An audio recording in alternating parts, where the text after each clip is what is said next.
কোন চনত শৰাইঘাটৰ যুদ্ধ সংঘটিত হৈছিল?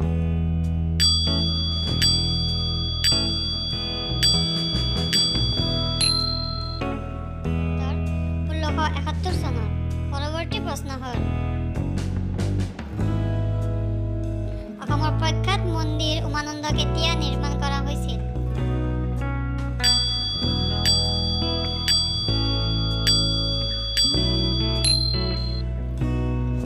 উত্তৰ ১৬৯৪ চনত।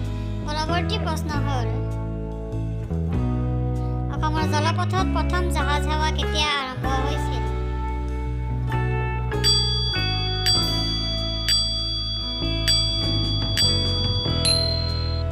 উত্তৰ ১৮৪৭ চনত। পৰৱৰ্তী প্ৰশ্ন হ'ল,